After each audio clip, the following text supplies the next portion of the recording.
Hello, I'm Charlotte Wilkinson, a glass artist from Hertfordshire, England. In this talk, titled Manipulation of the Intangible, I'll be discussing my use of holography in conjunction with handmade glass objects. I'd like to say a quick thank you to the Glass Art Society for allowing me to present a snapshot of my research to you all. And if anyone has any questions, or would like to talk more about any of the topics I'm covering, I'd love to hear from you. My contact details can be found at the end of this presentation. My journey into glass began when I was studying design crafts at De Montfort University in Leicester.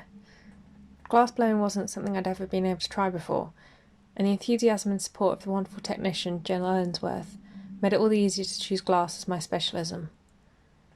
Growing up with a keen interest in science, my work at the time was inspired by medical imaging, and I began making sculptures such as this, which are based on the MRI scans of my brain. After graduating in 2014, I continued with a year-long residency at De Montfort University, where I produced a series of vessels inspired by scanning electron microscope images of my blood, which look like this. In the residency, I also began to explore making blown glass jewellery. There was something I quite enjoyed about using such a large process to create something so small in comparison. Whilst I continued to make and develop both these bodies of work, my artistic inspiration has moved on to wider concepts, exploring themes of intangibility in both literal and abstract contexts. I'm interested in the thoughts around experiencing intangibility, whether it is the microscopic images of objects so small you couldn't possibly hold them, or materials that lack physical matter, such as light. Many of us will have come across a piece of glass so well cold worked that the optical effects can deceive our perception of depth, or the existence or lack of existence of a form, that we have to use our hands to assure ourselves of what we are seeing. There is a contrast in my approach to hot glass and to cold glass, and this contrast mostly centres around control. In hot glass, I somewhat allow the glass and the force of gravity acting upon it to dictate how the pieces progress, as a means of transferring agency to the material and giving up a certain level of control. There's no putting the glass down halfway through to take a break, or to sit and think about the direction the piece is going. It requires pace and physicality, forcing you to be in the moment with the work, and I enjoy the feeling of working with the glass as opposed to against it. Unlike any other material, glass has different levels of malleability depending on its temperature, making it an incredibly dynamic process, and there is of course the challenge of not being able to use your hands to manipulate the material. Instead, we have to learn to use tools to shape and control the molten glass, bridging the gap between our hands and the material. Cold working gives me the opportunity to be completely hands-on with the object, holding it firm and using my dexterity to subtly move the piece over the different elements of machinery to carve away and polish the surface of the glass. I'm in complete control of the glass when I cold work, and I enjoy the time I spend with each piece of glass. The slow pace of cold working gives me time to sit and reflect on the work, to appreciate the nuances of each piece that were created in the fast-paced fury of the hot shop just days before. I still get the excitement of viewing the optical effects I've created, once the serum from the final polish has been washed off and the piece dried. So how did I get into holography? During my residency, I was approached by the professor of the holography department at De Montfort University, who needed some glass components making for another PhD student in the department. Each time I dropped off work, I'd be shown and told more about the world of holography, and discussions were had about the potential to involve holograms in my work and to pursue a PhD for myself. Holography wasn't something I'd previously considered using, but the scope for breaking into new territory with this relatively new technology presented me with an exciting challenge. In 2017, I began my PhD, researching the application of holograms onto handmade glass objects, with a focus on how hot and cold glass processes affect the holographic image. The aim of this talk is to give you an insight into my research, looking at how I combine glass with holograms, how I use light as a tool and a feature, and how I transform objects of novelty into objects of wonder.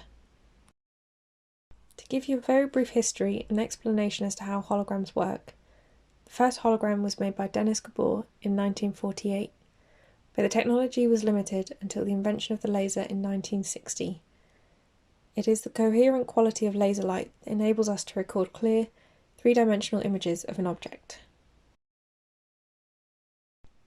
Holography can be categorised into two groups. Firstly, technical holography, for example security holograms such as the ones you'd find on your credit card, as a method for combating counterfeiting. Or secondly, the area I work in, which is display holography. These are holograms made purely for artistic purposes. Like photography, holography can be analogue, where the image is recorded and processed by hand, or digital, where the image is produced using computer software, then printed using specialist printing techniques. I opt to produce analogue holograms as I enjoy the hands-on nature of the process, something I will discuss throughout the talk. Within analogue display holography, the field can be narrowed down even further by the setup and recording materials you use. I like to use a single beam setup, with glass plates coated in a holographic emulsion.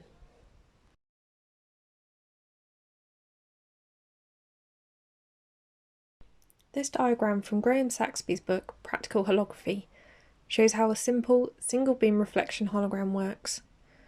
The laser beam, indicated by RB, passes through the plate which has been coated with a holographic emulsion, illuminating the object, so in this case the cat. The light is then reflected off the surface of the object, but the wavefront is now in the shape of the cat. This reflected light, which is now known as the object beam, is recorded in the emulsion to create a diffraction grating. After processing in a similar way to photography, when a light is shone onto the plate, the diffraction grating causes light to be reflected back in the same shape as a recorded wavefront, and the cat will reappear behind the glass. The concept of holography can be quite challenging to visualise with diagrams and descriptions alone, so I'm going to demonstrate how I made the hologram currently on screen. A lot of the filming has to take place in the dark, so here is an example of a simple setup with the lights on, so you can see the different components I will be referencing. First, we have this box here, which is the laser. Next, we have optical elements. I'm using this as a bit of an umbrella term, but this includes polarizing filters, beam spreaders, or any other kind of lenses used to alter the laser beam in any way. Beyond that is a mirror, and this is for changing the direction of the laser beam. And finally, we have the objects that we wish to record. All of these are mounted on a heavy metal table, which minimises the risk of vibrations when recording. The setup I'm using in the demonstration is slightly different, but the principles are all the same. So on to the demonstration. First, I have to choose what laser I would like to use. I often choose green, as it is the colour of light that the human eye is most sensitive to, but also, as it is the colour at the centre of the visible light spectrum, it is a good place to start when altering the colour of the hologram. More will be explained about this later. The laser is this box here, and the beam goes on to travel through and bounce off various optical elements before it is usable. I prefer to use a single beam setup, also known as Denizhuk holography, as this makes it easier for me to systematically isolate, critique, and explore alternative methods of recording and processing holograms. As you can see from this spot here, the laser beam starts off very narrow, so I have to use pinholes and lenses to expand the beam. The aim at this point is to create a nice, evenly illuminated area in which to work. I can also use a filter in my setup to increase or decrease the strength of the light that reaches the surface in which I will be recording on.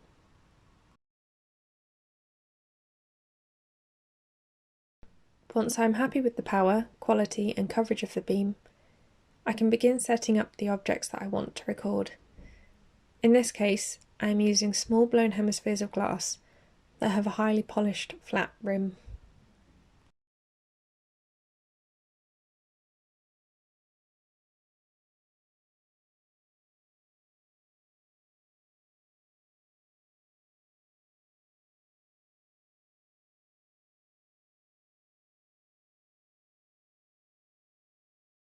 I will use a dummy plate to test where the holographic plate will sit, to check that the entire surface will be exposed, and I will get a full coverage recording, so as to not be wasteful with my materials.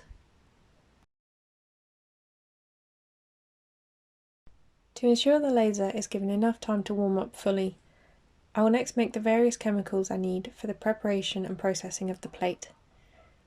Chemistry plays a vital role in holography, so it is useful to have a certain level of understanding how it works, but this is one of the areas where I like to get a little experimental with how I use them. The chemicals currently being mixed are very much inert, but for the more harmful chemicals, full PPE and a fume cupboard should be used. I make small amounts of the chemicals, particularly those that have a short shelf life, again to reduce the chance of wastage.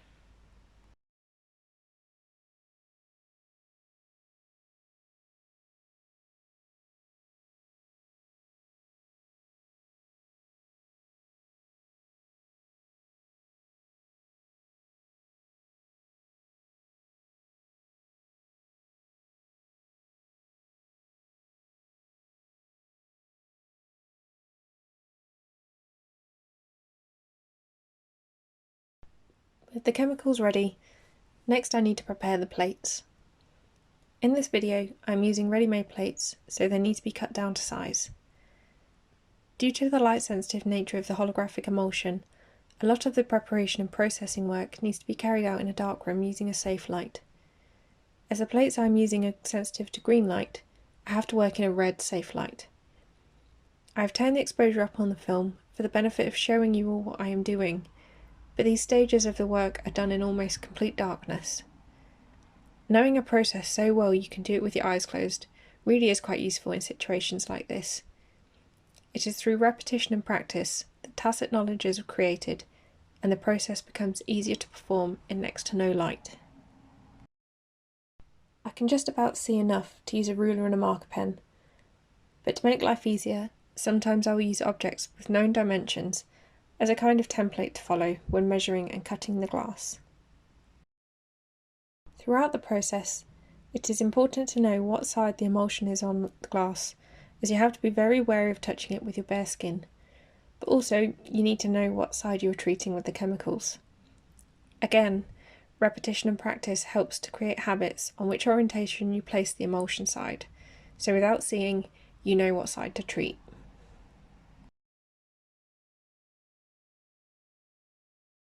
Once I have cut the plates to size, I next need to treat them with triethylamine, or TEA for short. To put simply, this chemical prepares the emulsion for recording, making it more sensitive to the light. But it also has another use that I'm particularly interested in, its effect on the colour of the hologram.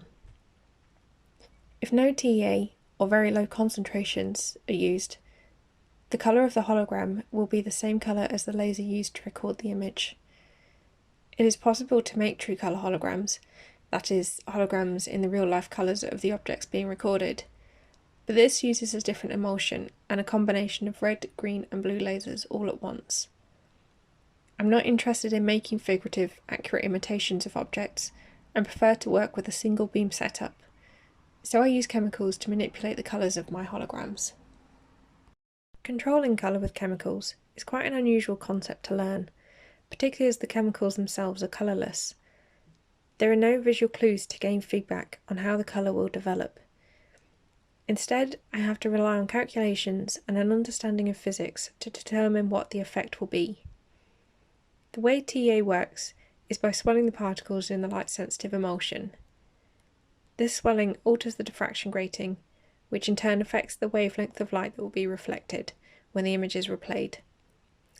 So if, for example, you record a hologram in green, the swelling will cause the replayed image to appear in a colour of shorter wavelength, so in this case blue. In this clip, I am submerging the plate in TEA, using a tray to contain the liquid. After 2 minutes, I remove the plate, use a squeegee to remove the bulk of the liquid, then dry the plate thoroughly using a hairdryer. It is very important that all excess TEA is removed swiftly and the plate dried to ensure there is no further reaction between the emulsion and the chemical, as this can result in unsightly markings in the final image. With the plate cut, treated and dried, it is placed in a light-safe box and taken back to the laser room ready for recording. After a quick check of the laser power, and in as little light as possible, the plate is placed on the glass hemispheres that I set up earlier in the video and left to settle for at least 5 minutes. This settling period ensures once ready to record, there will be absolutely no movement of the objects or the plate. As I mentioned earlier, heavy metal tables are used for recording holograms as they reduce the chance of vibrations during recording. The plates are so sensitive that even speaking near the plate can be enough to cause vibrations. Any movement will mean the recording fails and no image will be seen, so at this point in the process, I work in complete silence. The plate is exposed for a calculated length of time, depending on the sensitivity of the plate, the power of the laser, and the strength of the TEA used to treat the plate. The exposure time can be from as little as a few seconds to as long as a few minutes. Once exposed, the plate is immediately returned to the light-safe box and taken back to the dark room for processing.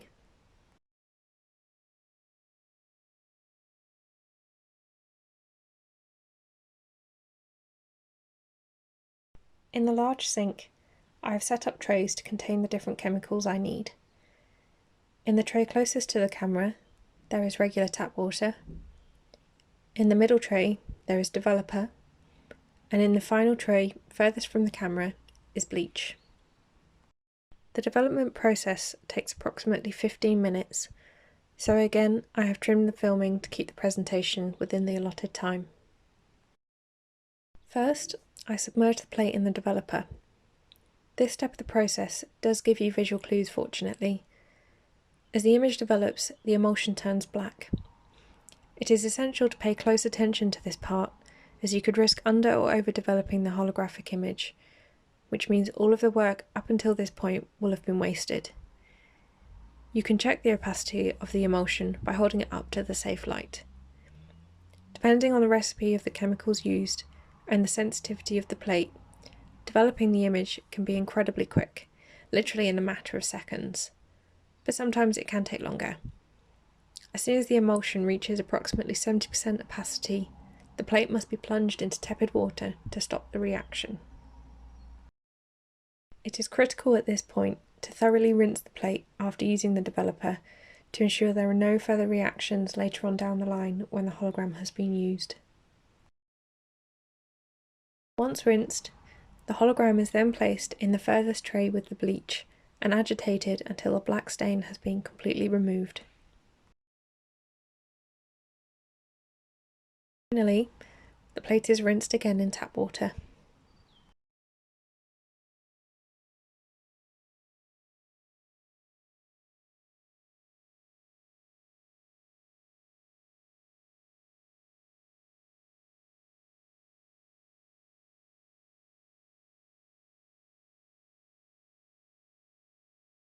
Once the hologram has been processed, the light can go back on. I once again use the squeegee to remove the bulk of the water from the surface of the plate, then use the hairdryer to make sure the plate is completely dry. If any moisture is left on the plate, it will create unsightly markings and over time will wreck the image.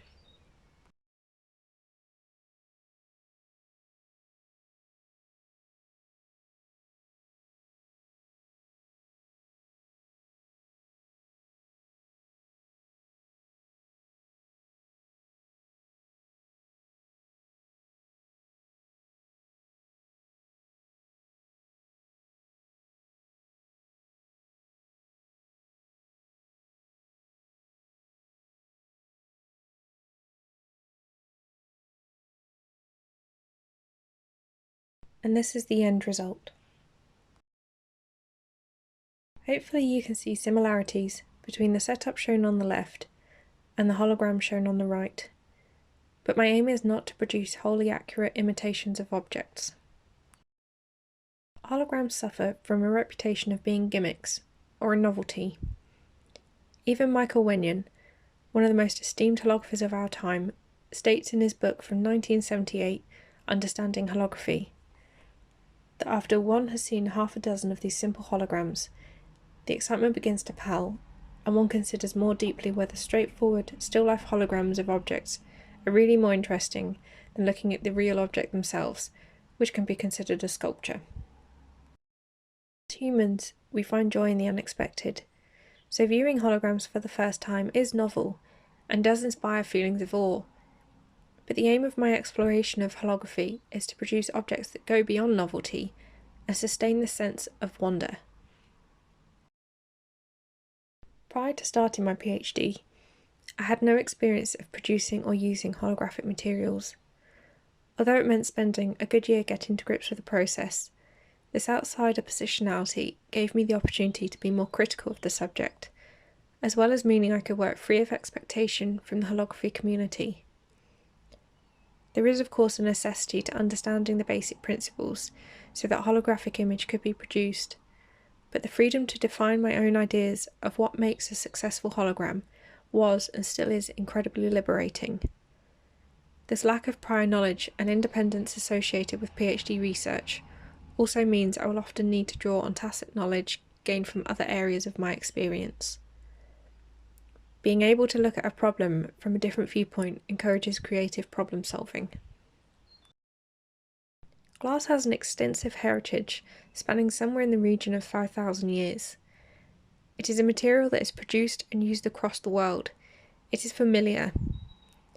Holography, on the other hand, is in comparison an incredibly new technology, existing for a mere 73 years. In the same book, Wikinson stated his hopes and predictions for the future of holography, optimistically suggesting holograms may become somewhat ubiquitous in society.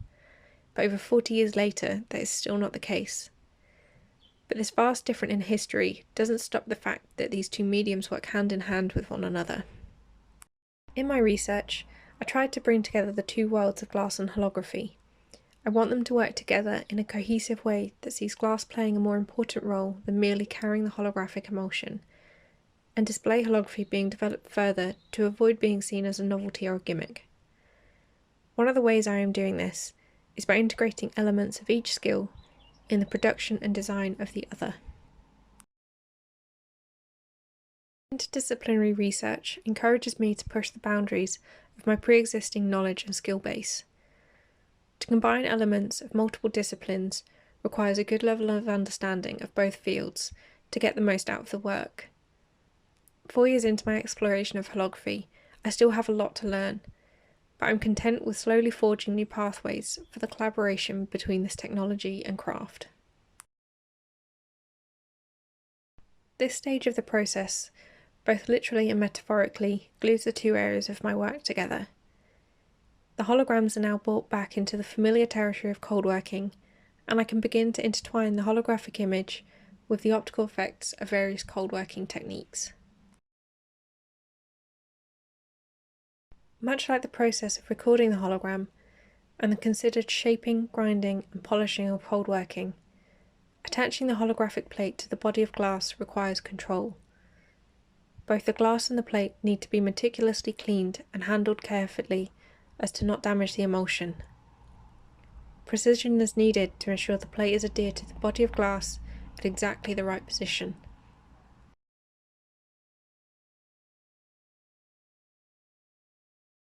I like to approach this part of my work slowly, carefully, and meditatively.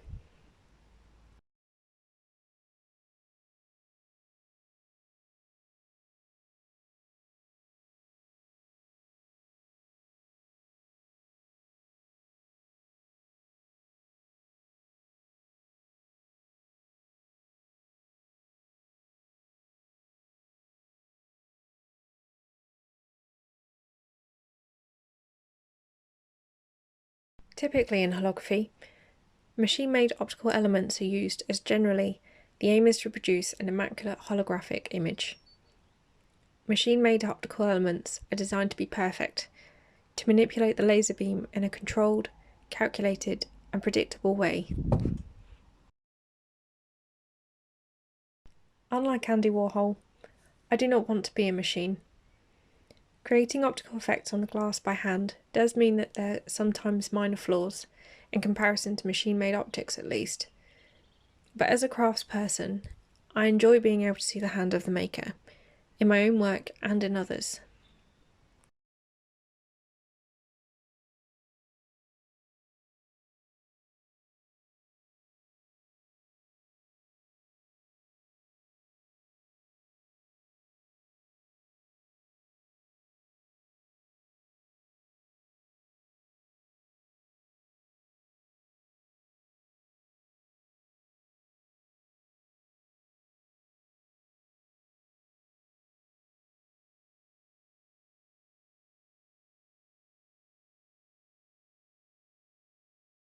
When using holograms in my work as cold inclusions, I disguise the hologram within the work, as if the image has been captured within the glass. Once captured, I can cold work the object as one, handling the glass and in turn handling the holographic image. I use decorative cold working techniques to enhance and manipulate the holographic image, so the two work in perfect synchronicity with each other. The sense of touch plays an interesting role in my work. Aristotle proposed a hierarchy of the senses, with sight ranking the highest, followed by hearing, smell, taste, and finally touch. Personally, I don't believe it's possible to rank the senses, but touch, particularly for craftspeople, is such an important sense. In many stages of holography, one must be vigilant with touch. Touching the emulsion will leave permanent fingerprints, touching the chemicals can cause irritation to the skin, and care must be taken not to touch or disturb the setup when recording the image. In some ways, it is similar to glassblowing in that sense. We cannot use our hands to directly manipulate the material, so instead we must rely on tools to convey our intentions and carry out our actions. Where holography differs from glassblowing, in the sense of touch, is the use of an intangible tool, light. I use my own glass objects as the subject of my holograms for two main reasons. Firstly, the optical qualities of glass allow me to manipulate the laser light during the recording process, and this feels like the closest way to handle the light as if it were a tangible tool. Using forms such as the hemispheres, it is as if the glass grabs the laser light and throws it back or scatters it in unexpected ways. I have to navigate issues of overexposure, where the glass has acted as a lens and has increased the focus of the laser light to the point of burning the emulsion. This wonderful manipulation of light creates holographic images brimming with energy and movement. Which leads me to my second reason for using my own glass as the subject. Manipulating the laser light in unexpected ways often leads to beautiful, unexpected abstract imagery. I prefer to work with abstract images, as it prevents the viewer getting hung up on what the hologram is depicting. Of course, you can look into the semiotics and iconography of abstract imagery if you so desire, but to a degree, the abstract can be appreciated purely for its aesthetic value much easier.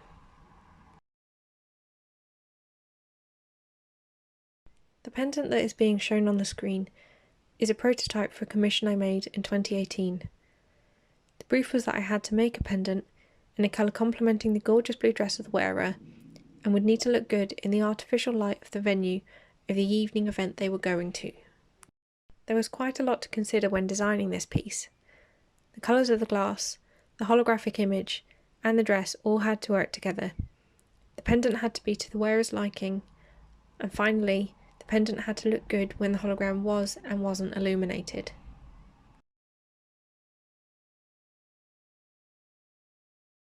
One of the issues facing display holography is the knowledge that the viewer must have of how to view the work.